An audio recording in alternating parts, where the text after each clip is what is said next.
I always get confused which one I'm doing it to. I want to do it to the iCloud. Okay. All right. Welcome, everyone. We are so excited to have a very special guest with us tonight.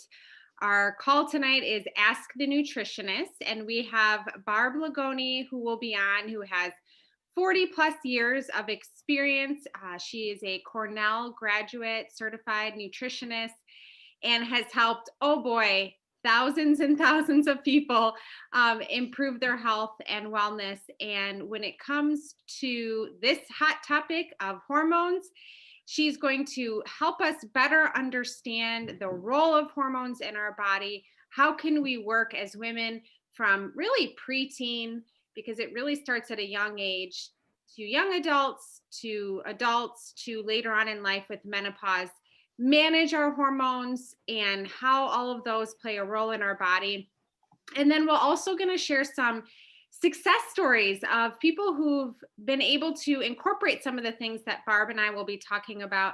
And then we also have Stacey Lane that will be on as well, who will be giving her chat on thyroid health and Hashimoto's. She's extremely smart and has a lot of knowledge when it comes to that. So I will start, Barb, with asking you, so really when it comes to hormones, and what I saw a lot of questions coming in at was, how does it work in our body, and what is the role that hormones play in our overall health and wellness, in our energy and our digestion and our weight and our sleep.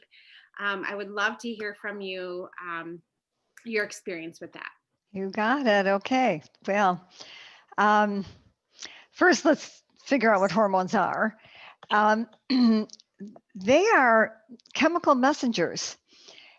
And I don't have to tell you, have a profound effect on our mental, our physical, and our emotional health. And there are many more than I realized. The body produces something upwards of 50 different hormones. Some of them are produced by glands that you would recognize, like the adrenal gland and the pancreas and the ovaries and the thyroid gland and so forth. But you know what? A whole lot of them are produced in many other places. The, the heart and the kidneys, the liver, and particularly the gut. And in the gut, there is something called the microbiome. Some of you who have been on some of our other calls is familiar with the microbiome, this collection of trillions of microbes, bacteria that influence our health. Some researchers believe as much as genetics. And in that microbiome, they synthesize and they regulate hormones and neurotransmitters, among other things. And one of the ones that may be a surprise to you is 90% of the serotonin. Serotonin is that neurotransmitter, key hormone that influences our feelings of well being, our sense of happiness, and being productive. Um, Serotonin actually impacts the entire body. It affects sleeping and eating and digestion, and it's essential for the brain and the nerves. 90% of it comes out of that microbiome. Microbiome affects how well we absorb nutrients from our food. 80% of our immune system resides in that microbiome, and it regulates estrogen levels in the body. Now, what was news to me when I started looking into this more recently is within the microbiome, there is something called the estrobiome. And that is a more specific collection of the bacteria that are in the gut that are making sure that estrogen stays in balance within the body. So estrogen might be made by the ovaries or the adrenal gland, but it's in the gut that it gets balanced. I'll share a little bit more about that in a second. Um, It affects estrogen levels, which in turn impact weight, which Katie just mentioned, libido, mood, and optimizing our gut health is key to keeping our hormones in balance. We've got to figure that one out. So, what does estrogen do? Well, it orchestrates puberty and monthly cycles and childbearing, all the things that, kind of easy to understand. But in addition, estrogen also has other functions. Did you know that estrogen affects cholesterol levels? It protects our bones, both in men and women. It affects our brain. Now, this one may not come as much of a surprise to you because you've heard of PMS, no doubt. So it can affect moods and our mental outlook. It can affect bones, heart, skin, and other tissues. I mean, far-reaching. We have estrogen receptors in all parts of our bodies. The ovaries, of course, produce eggs once a month during ovulation. They're the main source of estrogen for the body, but also the adrenal glands. They make small amounts of it, and so does fat tissue. So the more fat we carry on our bodies, that also can increase our estrogen levels. So estrogen moves throughout our body through our bloodstream. So look at all the things it affects: the brain, breasts, uterus, bones, heart, liver, ovaries, all of these all of these organs have are producing estrogen, are being affected by estrogen, and so we want to look at what happens when estrogen gets out of balance and we get too much. And you may have heard of estrogen dominance. So when I started making a list of some of the side effects of excessive estrogen, I think I had about 6 items on the list. And then I would go to my next article and I would add 6 more items on the list until we had a very long list. So PMS, that's from too much estrogen. Endometriosis, when little pieces of uterine tissue break off and begin growing somewhere else in the body. Infertility, very common now. Weight gain, metabolic syndrome, estrogen related cancers. Too much estrogen acts like a stimulant, right? Stimulates things to grow. All kinds of menstrual issues, cramping and heavy bleeding and all of that. It impairs thyroid function. Stacy's going to tell us a little bit more about that in a minute. Fibrocystic breast, which was a condition that I had when I first began using Shaklee products, and that cleared up in about a year.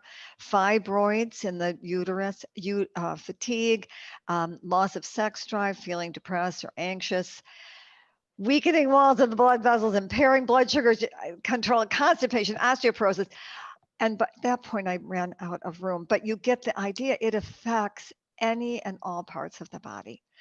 Now, you also may be aware that there are 3 types of estrogen. And I want to show you this because this estradiol, this one, it's the most common type. It's the one that we're talking about here, about too much estrogen.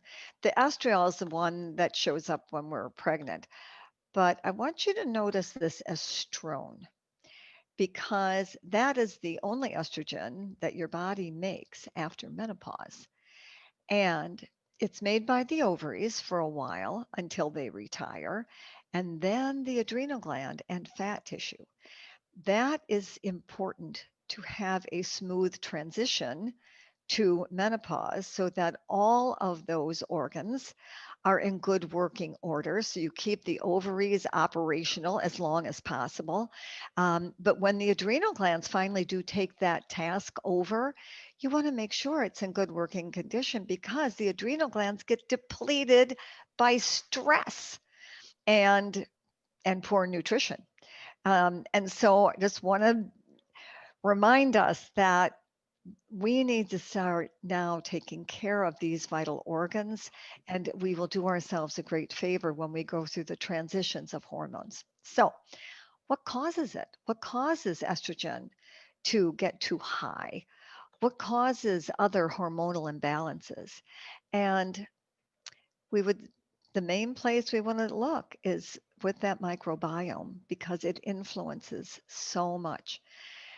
The liver, which is one of the organs of digestion, and the filtering organ for all the toxins that come into our bodies, especially through our diet, but anything that gets in the bloodstream, right? It metabolizes estrogen.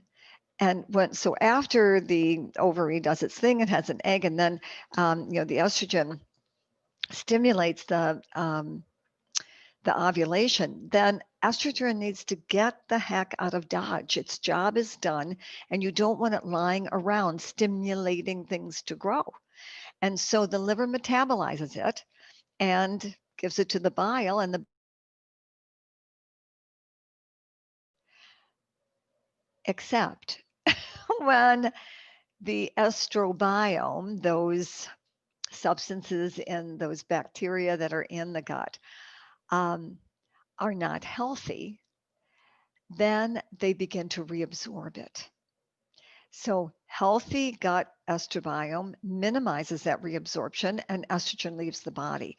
But if unhealthy gut bacteria is present, meaning if we feed our gut hot dogs and red meat and dairy and fried stuff and sugar, and I'll show you some other stuff in a minute, then we create a whole different class of gut bacteria. And it then causes estrogen to get reabsorbed. And now we've got too much estrogen coming back into the bloodstream, and it results in estrogen dominance. Make sense? So, what causes unhealthy microbiome? Well, diet is a big one. And so many of the foods that are a problem because they increase inflammation.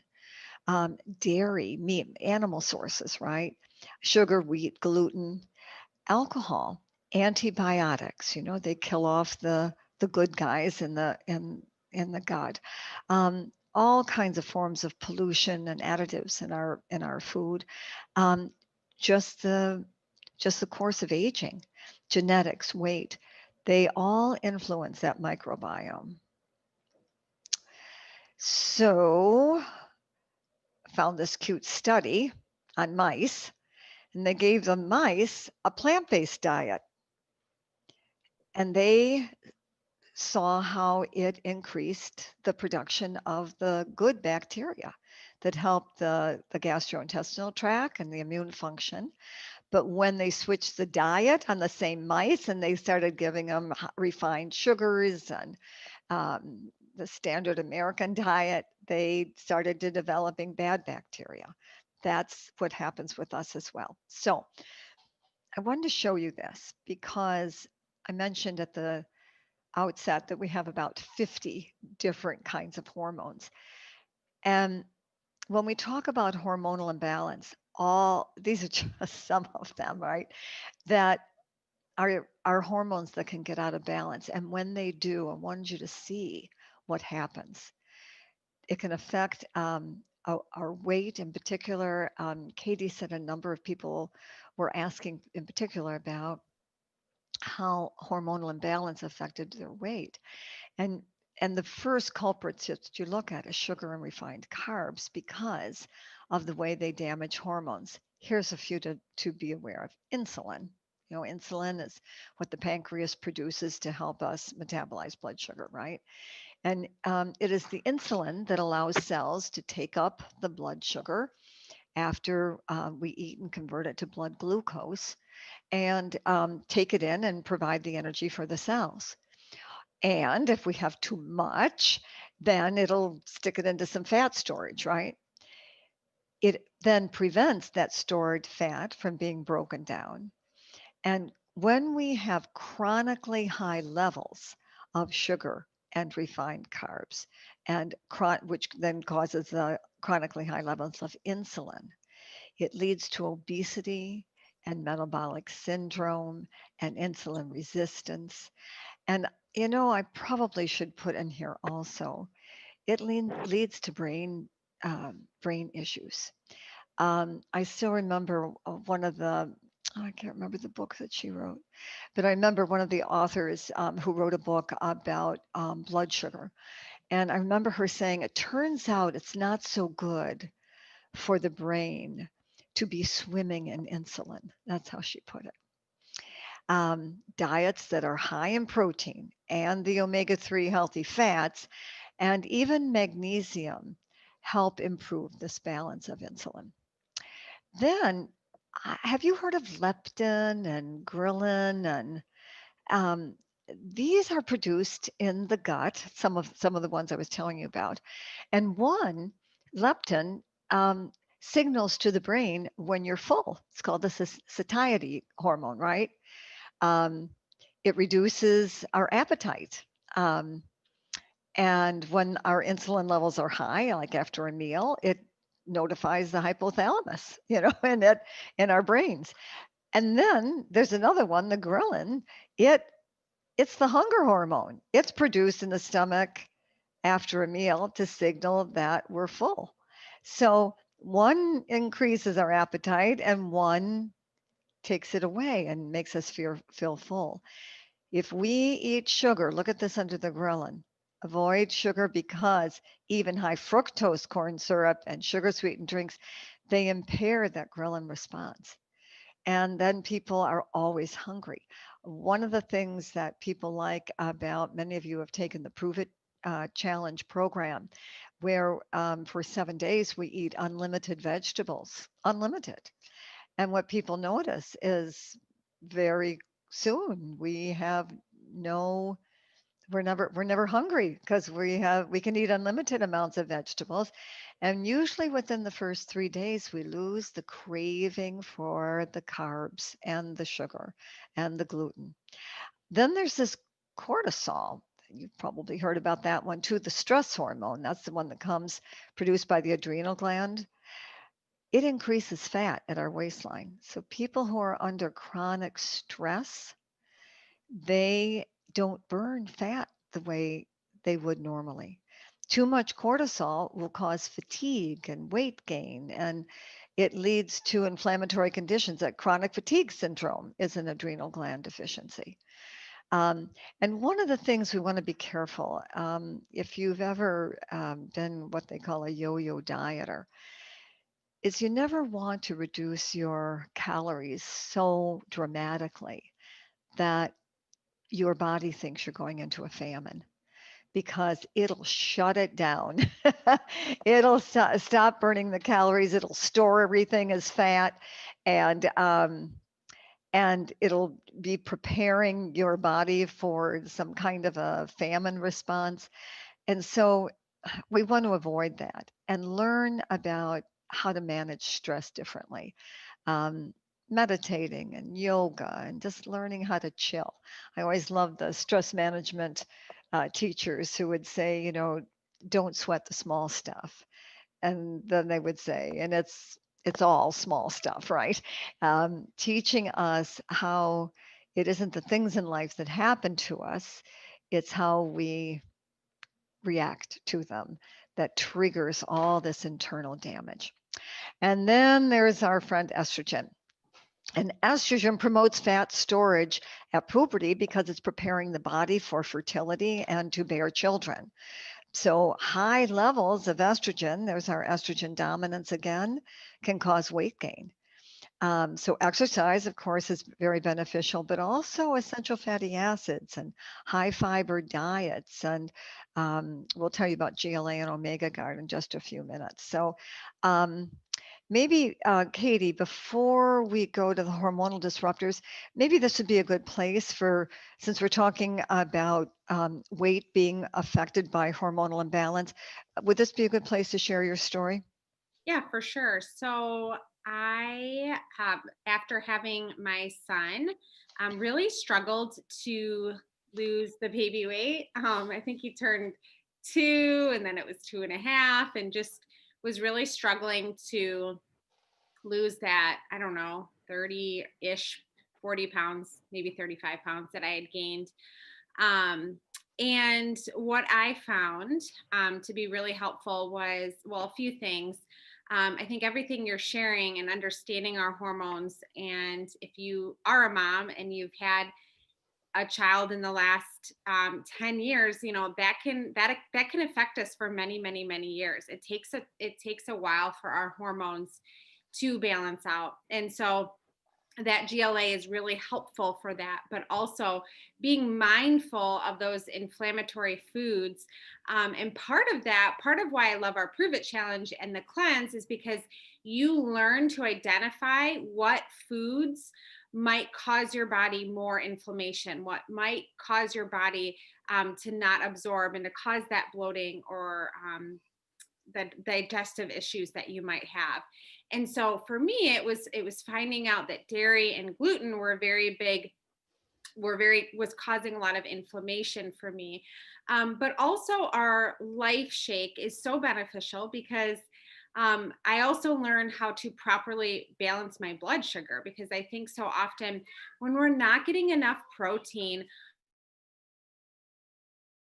and when that happens, we're having spikes and then we're going down and then we're having spikes again. And so what I love about our life shake is that it's low glycemic and it helps to balance out that blood sugar, which is so helpful.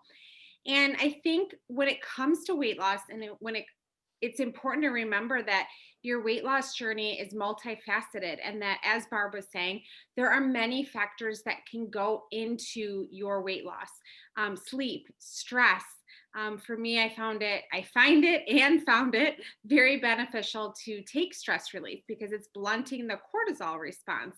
And when we're having a lot of that cortisol response, our body's holding on to that fat. So learning things like that, how to manage stress, how to prioritize sleep. That was another one for me that was really hard when you have little babies that are not sleeping well. And that is something that's very important in making sure you're balancing your hormones, is to ensure that you're getting good sleep at night. Calcium and magnesium are wonderful for that. And then, as Barb said, just looking and being mindful of what we're putting in our bodies.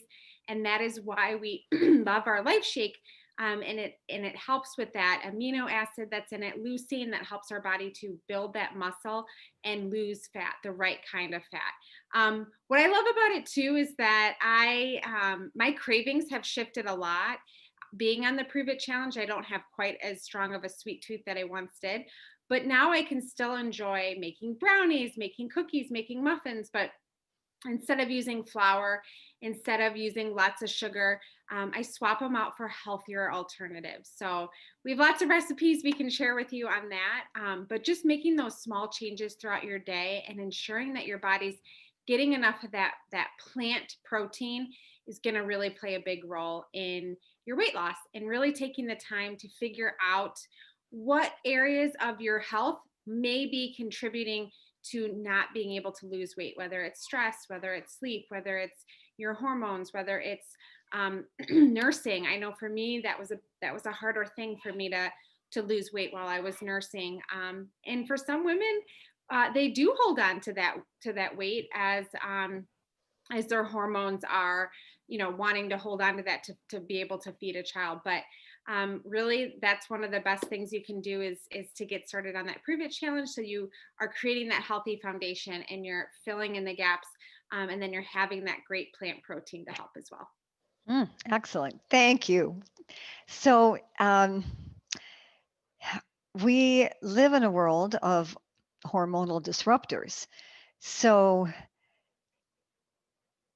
in addition to the things that Katie just outlined and some of the things we just covered, we're dealing with a world that is full of chemicals. There have been hundreds of chemicals that have been produced in the last 50 years um, that our bodies were never equipped to handle. And they have become disruptive to our hormones, to our immune system. And some of them are natural and most of them are synthetically made. So these disruptors, they can affect um, our reproductive organs, our brain, our immune system. Um, some of the ones that have been identified are the plasticizers, the plastic bottles and containers, the water bottles. The one that was new to me, I just learned about a couple years ago, was liners of the metal food cans. And now, which primarily I don't buy a lot of canned food, but I do tomato sauces and um, that now, if you look, many of those cans have BPA free listed on them. So the lining is not containing the BPA, bisphenol A. Um, Detergents and flame retardants. Flame retardants are in everything. They're in your mattress, in your carpeting, in your furniture, in your automobile. When you get on an airplane, the whole thing is saturated with flame retardants. Toys, that's where you get a lot of the plasticizers, so soft toys, teething things. You've got to be very careful about that. Cosmetics and pesticides. And then look at all the food stuff too. We've just talked about sugar and flour and dairy and gluten and I don't know if I mentioned caffeine, but it's on the list there. And so all of those things mess with our hormonal balance. And here's some of the things that's affected by it. ADD in kids, ADHD, which is, by the way, not just saved for children. It can follow us right into adulthood.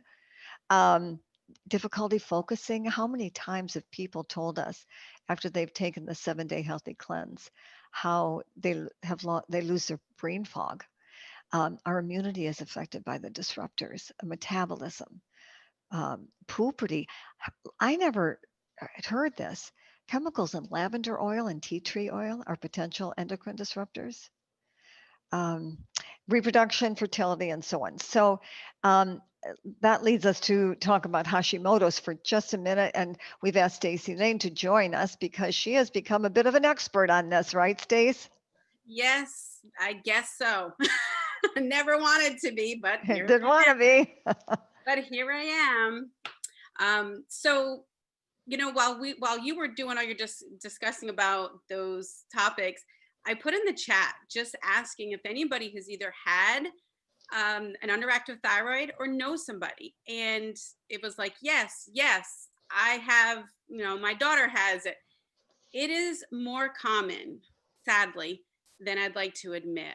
Um, I started this support group online just because I was looking for other people going through the same thing as me. And it has grown to more than 1.2 K members in it. That just goes to show you how Oh. prevalent this is. And they're all women, all women. So Mhm. I can't tell you how happy I am that you are hosting this and talking about this particular topic for women. So Hashimoto's, the hypothyroid, a lot of people think that it is a thyroid issue, and it's really not. It's an autoimmune issue. So I love that you talked about that gut health, because that is by far a huge connection when it comes to Hashimoto's and underactive thyroid. I have here the immune system. It normally protects our body, but what happens is our body kind of gets confused and it starts attacking our thyroid, which makes us think that there's a thyroid problem, but there really isn't. It's our immune system. Um, so what happens most often is women, I'm just going to say women because it's mostly women, we start getting these really strange symptoms. We'll start having depression, anxiety, we can't sleep, we end up with skin issues, our hair falls out, we gain weight and we don't know why. And we start going to the doctor for each one of these problems. And it takes sometimes years or a decade or more before women are properly diagnosed. And by then, there's so much damage to their thyroid that it almost feels like you can't fix it. So, what I have found out is that the causes are typically infections such as bacteria or viruses, of course, affect your gut. And then a lot of it is toxins, which you've already talked about in our environment, in our food. You mentioned here fluoride, medications. When I poll women in my support group, how many of them have been on as a child and going into adulthood on antibiotics. And I would tell you almost 100% of them Yeah, yeah. have been on antibiotics numerous times as a child, as a teen, and again as an adult. So there's that gut connection again, because we know antibiotics are really good at killing the bugs, but they don't discriminate. So sadly, they kill the good bugs too, right? And then Yeah. stress. That's another thing I pull. And usually stress is like extreme for these women. You go to the next one. Well, there's your list, right? Yeah. Yeah. So let's talk about some solutions, what we can do about it. So for healthy hormonal balance, let's look at three categories. First of all, lifestyle. So Katie mentioned and Stacy mentioned, never underestimate the toll that stress takes on the body. So learning to meditate, to chill, to breathe deeply and take your dog for a walk, it's important. um, we need to get great sleep. Do you know that when we sleep, it impacts all those hormones I was showing you that were the gut hormones that affect the hunger and the fat deposits? And while we sleep, that's when the body is healing and repairing and renewing itself. Our digestion is resting, daily detox every night. Our brain is filtering and sorting out the information from the day, and we need 7 to 9 hours. Really important, especially for teens, by the way. And then there's the diet. Starting the day with protein and healthy fat to signal to the body that it's going to get plenty of food today, so it doesn't need to hold on to extra fat, and it can produce all the hormones that it needs to.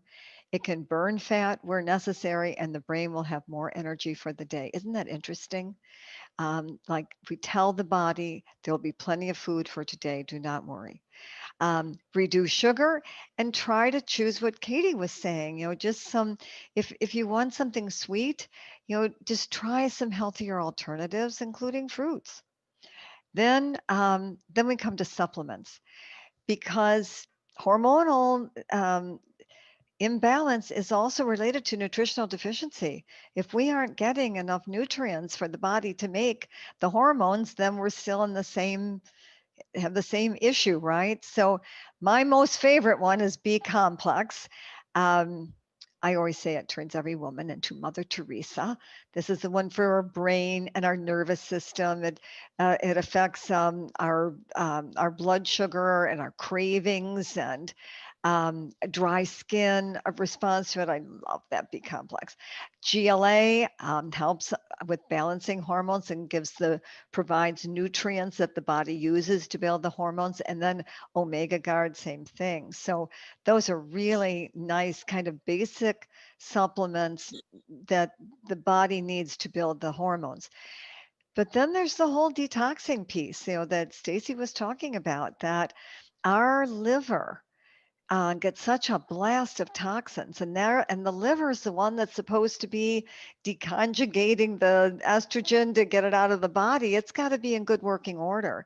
And that liver detox, that's a milk thistle reishi mushroom product, and it's real effective. It increases bile flow, and in doing that, it helps detox the liver. Herblax is a very gentle colon cleanser, blood purifier. Alfalfa helps alkalize the body, and then a probiotic, all in the 7-day healthy cleanse. And then there are additional herbal products as well. Stress relief complex, we mentioned earlier, Katie mentioned it, ashwagandha blunts cortisol production. Menopause balance complex, dong quai, black cohosh, um, can be excellent at menopausal time to sort of even out the estrogen levels. Core Energy, excellent product for adrenal support. If you have prolonged stress and you've had exhausted adrenal glands, that one is excellent. And then a product that we probably don't talk about enough, but it is really quite remarkable. It's called Vivix. It's you'll see them talk about it for an anti-aging product, but the reason is that's a resveratrol product. You may have heard that red wine is healthier than white wine. It's because of resveratrol, which is part of a whole family of polyphenols, including that ellagic acid. It repairs damaged cells in the organs, damaged cells in the glands, damaged cells anywhere in the body. And it does it by repairing its DNA. It's quite a remarkable product. So there are the other ones that can be very helpful. I wanted to tell you why it's always such a good idea to do a multivitamin, a good multivitamin that's well absorbed, high potency, or Shaklee makes that wonderful vitamin strip that has 80 nutrients in it. But I won't go through all of these, but these are just some of the important, these are just vitamins and minerals and how important they are in the body to keep estrogen balanced. Um, there are, if you're deficient in B vitamins, you can't produce enough estrogen. If you don't have enough vitamin D, then you lose estrogen's protective effect of the bones. Vitamin E deficiency impairs estrogen detoxification pathway and so on. So they're all there in the multivitamin. That's why it's so important to take a total program. So Katie, maybe you could wrap up for us. Yeah. So when you're getting started, the best place to get started, as Barb was saying, is that foundational health. And we have an amazing offer for you, a savings of, oh boy, over like a, a lot of money. um, 21% yes. savings. Yeah. Okay. So, and you're going to get a free cleanse with this. You're going to get the life shakes, and then you're going to get a customized vitamin pack according to your health goals. It'll take everything into consideration and create a plan just for you. So this is the best place to really get started. And we also have an option where if you want to perhaps do some things a la carte, like add in the GLA and the stress relief and some of the vitamins, you can do the Meology on its own, the Meology pack, and you're going to get an extra 21%. This was just launched today. So you're getting a huge, I mean, it's never going to be as big of a No, sale as it is this is right now. amazing sale on that. That's a remarkable program too. That's a very sophisticated algorithm that begins with an assessment that you take, and it will give you a readout of where the gaps are showing up in your diet and in your body. Yes. And it takes only a couple minutes to take that personalized assessment. So make sure to connect with the person that invited you so that you can have the opportunity to take that. Barb, I just wanted to mention really quick because I did get a couple questions. A lot of them we really addressed throughout the night. But a couple that I think just are worth reiterating again were on acne. And I think it's really important, again, when it comes to acne, working on that foundational health, but we also have youth products that are really helpful because they have vitamins for your skin and they have vitamin C, and vitamin C is a healer in our body. And so Barb, I know I had some questions on like cystic acne and acne, so I wanted to make sure to talk about that. And then also some people talked about libido. So I did Yeah. want to mention I don't think that Shackley can say that this is a um, proven thing, but GLA has been known to, according to Absolutely. members, we had to spice it up a little bit on here. Okay, let's be truthful. When you feel better and you look better, you do better. Yeah. I'm gonna say That as well. Okay. But I don't know what's in GLA, but it somehow does help. I do actually know what's in GLA, but it does help with that as well. So that is Yeah, totally. And even the acne issue is a hormonal issue. And there are there's, you can have genetic pieces to it and so on, but it comes back to this excessive estrogen, right? And so it increases the sebaceous activity of the sebaceous glands on the skin. So it can be on the face, but it can be on the back, on the chest. But when you start changing, go to the things that we were just talking about. So whether you're talking about libido or you're talking about acne, it's right here in the gut stuff. That's where the strongest estrogens are produced, is right in, let me find, coming to that again here. There is all these things that we talked about, but particularly the food that we feed into the gut will make an enormous impact. If you think about that, I was just talking to a young man today who I started on a vitamin program about 3 months ago, I think it was. And I asked him, about this, and he changed up his diet. Kid is great. Changed his diet up, started taking the vitamins and B vitamins, the multivitamin, the omegas to reduce inflammation. Um, and his skin has cleared up tremendously. It was just so great to see it. So the skin renews about every 28 days or so, right? So the new skin you're building today is not going to show up for 30 to 60 days as those layers of skin come up to the top. Um, but same way, same thing is true of libido. Any of those things that were on our list from the estrogen dominance, they're all going to improve when we start working on these. Let me go back. Estrogen dominance. When we start working on where is that? There, all that stuff. Yeah. The PMS, the infertility, the endometriosis. Um, our body uses hormones in little tiny amounts. And I get really jumpy when people start taking hormones separately because it's so hard to get it right. It's so much better when you let the body do it because it knows the right levels to produce.